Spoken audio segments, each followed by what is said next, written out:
Hello, రుక్కువాడికి స్వాగతం. అందరు బాగున్నారు కదా? ఇవేంటంటే మొక్కజొన్న గారెలు ఎలా చేయాలనో ఏంటో చూపిస్తాను ఒక్కసారి. దీనికి కావాల్సింది ఏంటంటే మొక్కజొన్న. ఇదేంటంటే పీల్ తీసి మొత్తం ఇత్తులు ఒలుచుకోవాలి. పచ్చిమిరపకాయలు, ఎండుమిరపకాయ, ఒక ఉల్లిగడ్డ, జీరా, కొంచెం ఉప్పు, సాల్ట్. ఇవేం చేయాలంటే ఫస్ట్ మొక్కజొన్న కంకుల్ని ఒలుచుకొని దాంట్లో ఏంటంటే మొక్కజొన్నలు, పచ్చిమిరపకాయ, ఎండుమిరపకాయ, ఉల్లిగడ్డ, జీలకర్ర, ఉప్పు అన్నీ వేసి మెత్తగా గ్రైండ్ చేసుకోవాలి.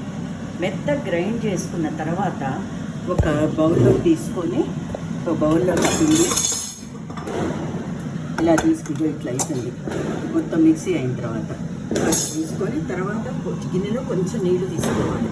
నీళ్లు తీసుకొని ఇదేంటంటే చేతి మీద అద్దుకొని ఇట్లా ముద్ద తీసుకొని ఇలా చేతికి కాస్త నీళ్లు రాసుకొని ఇట్లా హోల్ పెట్టాలి. హోల్ పెడితే తొందరగా ఇది అవుతుంది. ఇదిగో ఆయిల్ ఇట్లా వేయాలి. ఇదిగో మళ్ళీ ఇట్లా ఇట్లా నీళ్ళు కొంచెం పెట్టుకొని కొంచెం ముద్ద తీసుకొని అనుకోవాలి. ఇలా ఇగో ఇట్లా అనుకొని ఇట్లా ఇగో ఇలా తీసి ఇట్లా అట్లా వేయాలి.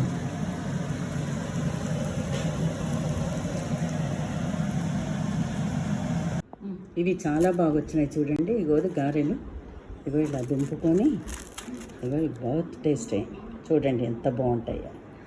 ఇగో చూడండి గారెలు చాలా బాగా వచ్చినాయి. అట్లా మీరు కూడా ఒక్కసారి ట్రై చేసి చూడండి, మంచిగా వస్తాయి. చూడండి ఒక్కసారి ఇగో ఇట్లా చూడండి మెత్తగా ఉన్ను. బూరెలకేమో హోల్ చేయక్కర్లేదు, ఇట్లా గుంట పెట్టక్కర్లేదు మధ్యలో. గారెలకు మటుకు తప్పనిసరిగా గుంట పెట్టాలి. ఇగో చూడండి ఎంత బాగా వచ్చినాయో.